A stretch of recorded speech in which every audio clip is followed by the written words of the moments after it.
बिस्मिल्लाहिर्रहमानिर्रहीम। स्टूडेंट्स, हमने आज ऑब्जेक्ट ओरिएंटेड प्रोग्रामिंग स्टार्ट की थी क्लास के अंदर, और मैंने कुछ प्रोग्राम आपको वाइट बोर्ड पे बना के दिखाए थे।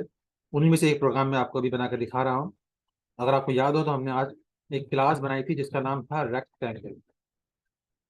ये रेक्टेंगल क्लास, आपने देखा क्लास एक कीवर्ड है, हमने जैसे टाइप किया ये बोल्ड हो गया। क्लास का नाम हमने रेक्टेंगल रखा है। रेक्टेंगल आप जानते हैं एक 2 डायमेंशनल फिगर है, जिसके अंदर लेंथ होती है और विड्थ होती है। तो हमने यहाँ पे दोनों की दोनों डिक्लेयर कर दिए हैं। याद रहे कि ये दोनों की दोनों प्रॉपर्टी है या एट्रीब्यूट है या फील्ड है। ठीक है, तो इस क्लास रेक्टेंगल के दो ही एट्रीब्यूट या फील्ड या प्रॉपर्टी हैं, एक लेंथ और एक विड्थ। अब हम कहते हैं कि रेक्टेंगल टाइप का एक ऑब्जेक्ट है जिसका नाम है R1। ठीक है, ये R1 क्या है? R1 is a variable of type rectangle. मतलब ये कि जिस तरह लेंथ इन टाइप का वेरिएबल है, तो इसी तरह R1 जो है ये रेक्टेंगल टाइप का वेरिएबल है। और फिर हम क्या करते हैं, R1 डॉट, और जो लेंथ है वो हम सेट कर देते हैं कि 10 है। इसी तरह R1 डॉट, और जो विड्थ है वो हम सेट कर देते हैं कि 5 है।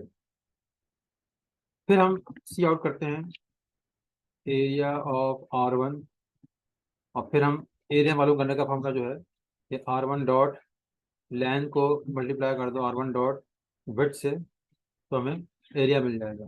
ठीक है, तो ये R1 डॉट लेंथ 10 है, R1 डॉट विड्थ तो WTH है। ये स्पेलिंग थोड़ी मिस्टेक हो गई यहाँ पे, इसको भी आप यहाँ स्पेलिंग ठीक कर लें, WTH। अच्छा, अब R1 डॉट लेंथ जो कि 10 है वो मल्टीप्लाई होगा R1 डॉट विड्थ से जो कि 5 है। 10 5 50, एरिया ऑफ R1 50 प्रिंट होगा। ये जरा हम देख लेते हैं। अच्छा, यहाँ ये कह रहा है कि ये चीज़ प्राइवेट है। अच्छा हाँ, ये हमने इसको पब्लिक बनाना है।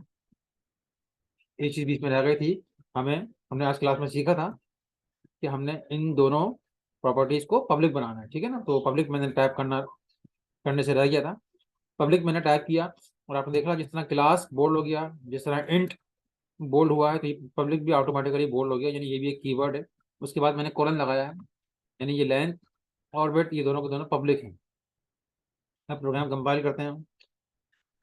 यहाँ विड्थ की स्पेलिंग दुरुस्त कर लेते हैं, टी पहले आएगा और एच बाद में आएगा। ठीक है, इसको हम कंपाइल करते हैं। प्रोग्राम चल चुका है। एरिया ऑफ R1 आपने देख लिया 50 प्रिंट हो गया है, बिल्कुल सही प्रिंट हुआ है, 10 5 से 50। तो हमने देखा कि हमने एक वेरिएबल R1 टाइप का डिक्लेयर किया है और उसको वैल्यूज हमने किस तरह दी हैं, जो उस क्लास की जो प्रॉपर्टीज थी या फील्ड्स थी वो वैल्यू देने के लिए हमने वेरिएबल का नाम लिखा, फिर डॉट लगाया और फिर उन वैल्यूज को हमने इस्तेमाल किया।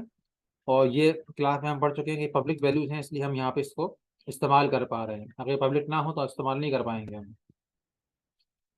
अब हम एक काम करते हैं कि हम एक और R type R rectangle type का एक वेरिएबल डिक्लेयर करते हैं। रेक्टेंगल टाइप का एक और वेरिएबल जिसका नाम हम रखते हैं R2। ठीक है, तो R2 डॉट लेंथ हम कर देते हैं 2, और R2 डॉट विड्थ ये हम कर देते हैं 3। और फिर हम सी आउट करते हैं एरिया ऑफ R2 का एरिया, और इसमें हम R2 डॉट लेंथ को मल्टीप्लाई करते हैं R2 की विड्थ से। ठीक है, अब यहाँ पे R2 की लेंथ जो कि 2 है वो R2 की विड्थ 3 से मल्टीप्लाई होगी, तो 2 3 6, तो ये एरिया 6 प्रिंट होगा। तो इस प्रोग्राम को हम चलाएंगे तो देखें R2 का एरिया 6 प्रिंट हुआ है। अब ये दो अलग अलग वेरिएबल हैं, और मैंने आपको बताया था कि हम इन्हें क्या कहते हैं। आज क्लास में मैंने आपको बताया था कि जो R1 या R2 है ये और ऑब्जेक्ट, इन्हें हम ऑब्जेक्ट कहते हैं। ऐसे वेरिएबल जिनकी टाइप कोई क्लास हो जिस तरह यहाँ देख रहे हैं, तो हम उन वेरिएबल को कहते हैं कि ये वेरिएबल ऑब्जेक्ट है। तो क्लास का नाम आपने देखा कि क्लास के फौरन बाद हम क्लास का नाम लिखते हैं, और क्लास की फिर बॉडी आती है, और आखिर में सेमीकोलन आता है।